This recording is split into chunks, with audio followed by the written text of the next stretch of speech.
who are viewing the live stream of this meeting.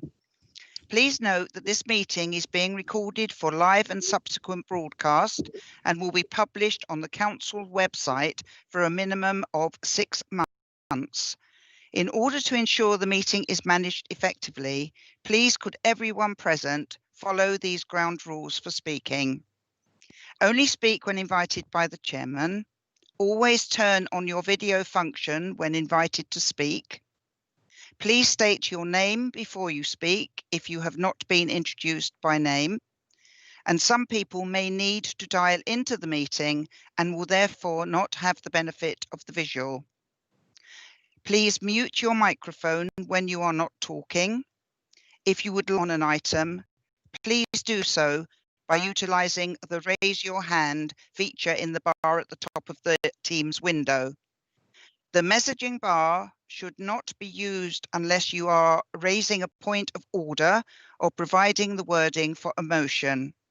Please remember that this panel is visible to all and the subject to public information requests. If at any point you would like to speak again, please use the raise your hand once again. If at any point there are any recommendations moved that require a formal vote, these will be carried out by a roll call of the Charter Trustees present and asking for a response of for or against or abstain. Finally, please ensure background noise is kept to a minimum and mobile phones and other devices are turned off or switched to silent for the duration of the meeting. Thank you. I go to item 1 on the agenda. I ask the Honorary Clerk to report the apologies received for this meeting. Thank you, Madam Mayor. Apologies have been received from Councillor Sarah Anderson, Councillor Nigel Hedges, Councillor Cheryl Johnson, Councillor Toby Johnson, Councillor Andy Jones, Councillor Bob Lawton, and Councillor Tony Trent. Thank you very much. Are there any declarations of interest? Honorary Clerk, can you report on any declarations of interest received? None have been received, Madam Mayor. Thank you. Confirmation of minutes and matters arising. Charter Trustees are asked to receive the minutes of the meeting held on the 25th of August 2020 and to consider any matters arising. Are there any matters? Mr. Farron, I would say that everything seems in order. Thank you. Item 4, this is me, the Charter Mayor's report. Anne Filer, Councillor Anne Filer. Since the last, you asked me earlier, so since the last Bournemouth Trustees meeting, I have attended various Skype meetings, which include Mayoralty team catch-ups and briefings. I have also attended via Skype Chest Help, which is their usual, I think, 6 weekly meet, and also opened an art gallery remotely, which was done very professionally. And in fact, if anybody wishes to visit, is in the arcade, the Victorian Arcade in the centre of Bournemouth. Very, very talented young people and exhibiting their beautiful art. I've been contacted recently by the Moordown Traders Association, which regrettably is due to cease. There is a surplus of funds, and I understand that it is written into their constitution that that should this happen, then any leftover funds should be allocated to the Mayor's charities, which sadly but happily I shall be happy to pass on to Street Scene and Calm, my 2 charities. I look forward to updating you in the new year. I am pleased to inform you that Mrs. Ray Stollard, my escort, recently has been awarded the MBE for her services to community. In addition, I have recommended 5 people for recognition for their work in the community at the request of the Lord Lieutenant of Dorset, Angus Campbell, who also has asked and requested that I should extend his thanks to everyone and all of my colleagues and team during the COVID-19 for all of their hard work. And that concludes my report. I wished it were longer, but I'm looking forward to returning possibly at Christmas to be able to be doing some events around the Christmas period. Thank you very much. So,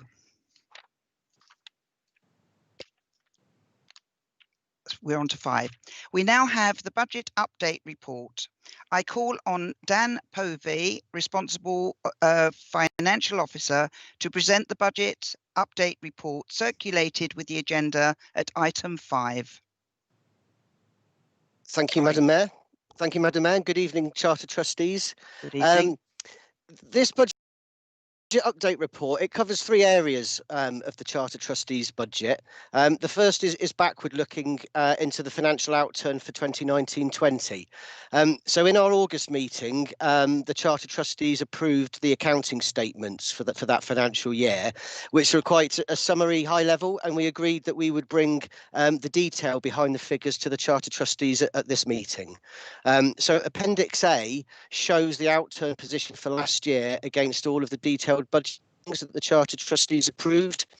Net favourable outturn position as measured against your precept of £134,000, which meant that you put nearly £8,000 into reserves, in contrast to the budgeted position of £4,400.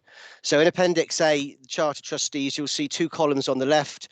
The first is the budget for last year, and the second is what we actually spent. And you'll see at the bottom of that table in A is your contribution to reserves of 7,994.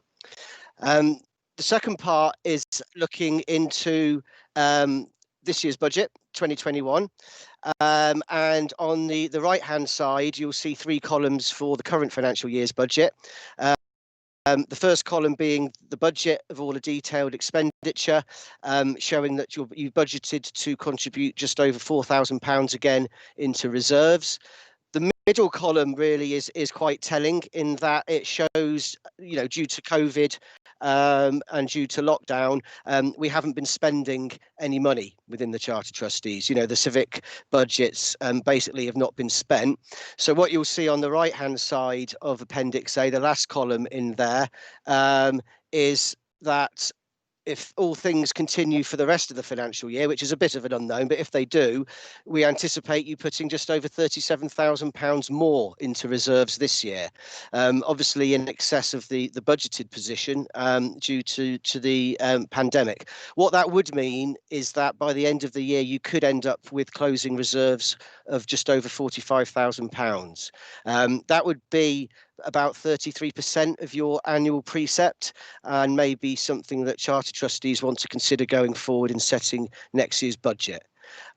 Which brings me on to the last aspect of this report, Madam Mayor, which is officers are recommending that we have a budget workshop for the Charter Trustees, and that perhaps the Charter Trustees would nominate some members to attend that workshop.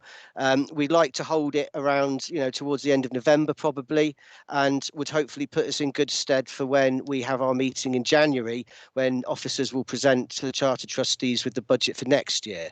I think the sort of things that we would like to run through in the workshop would be things like, what level of council tax, what are the aspirations of the Charter Trustees going forward in terms of council tax?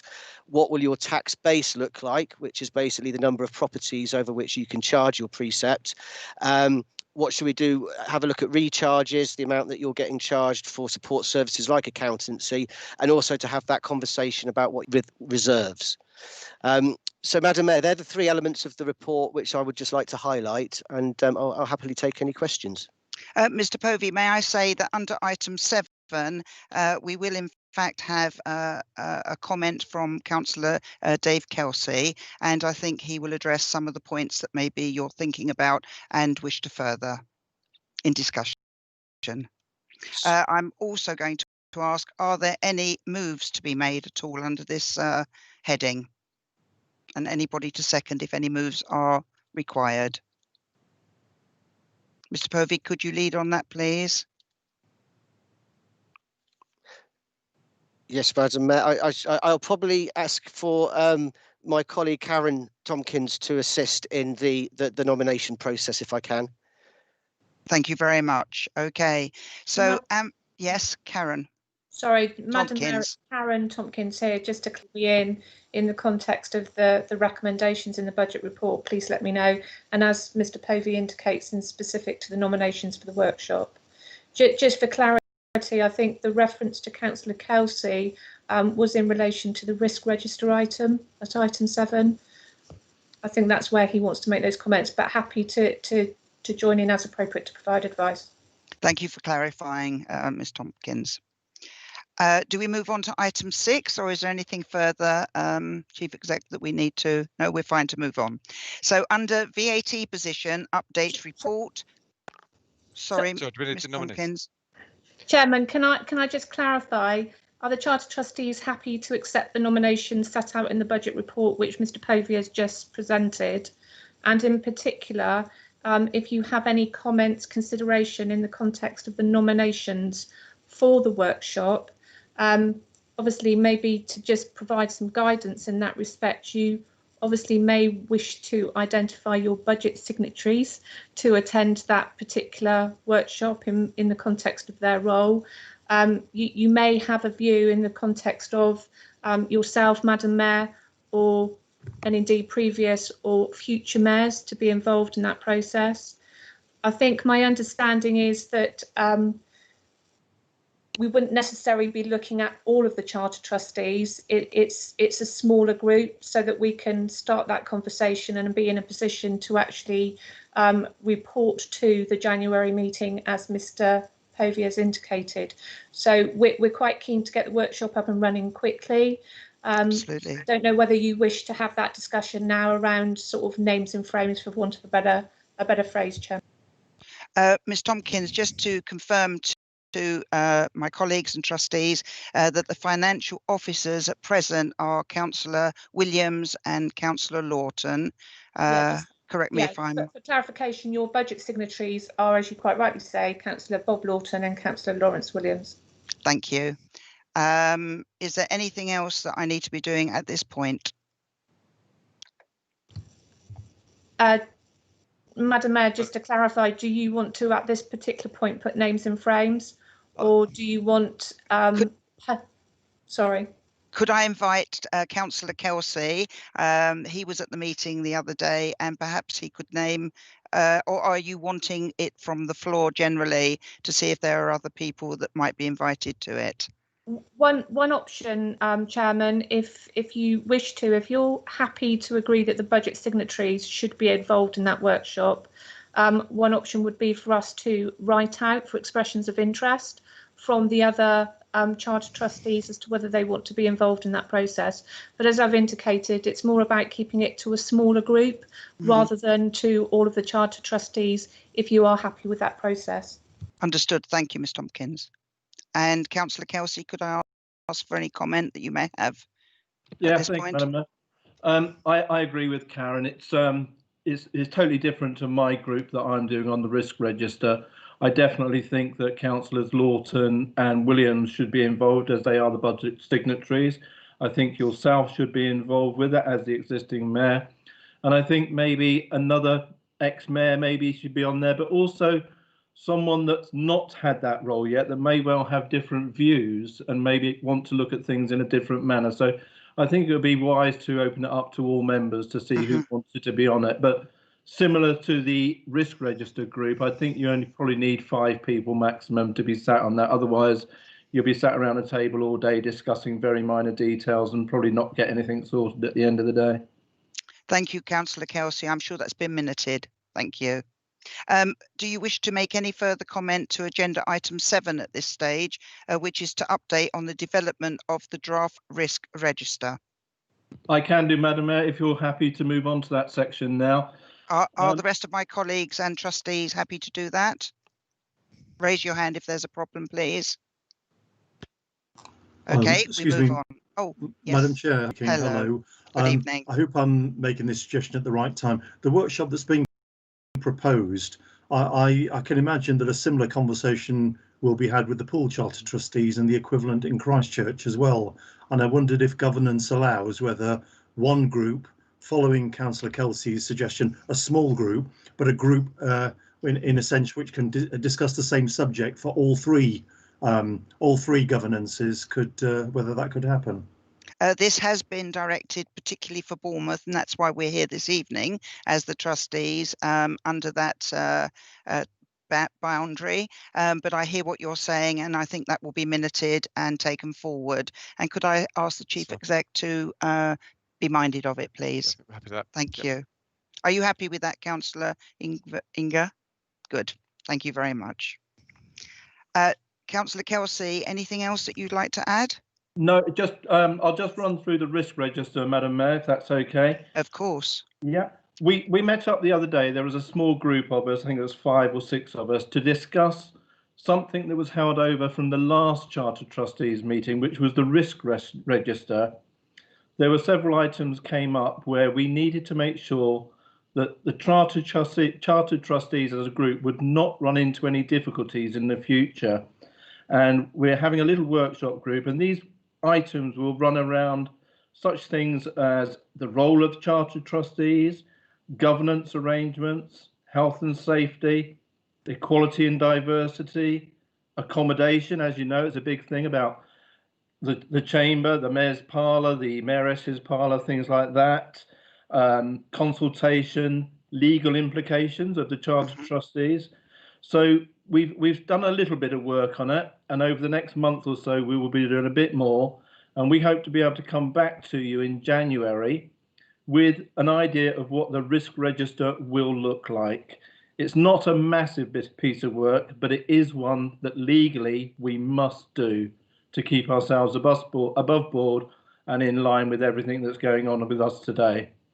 So if anyone has any major suggestions, please contact me with those, and I'll bring them to the group that we've got. If not, it was just a case of myself, Karen Tompkins, and a few of the other officers and members of the Charter Trustees, and we will get that piece of work forwarded to everyone in due course.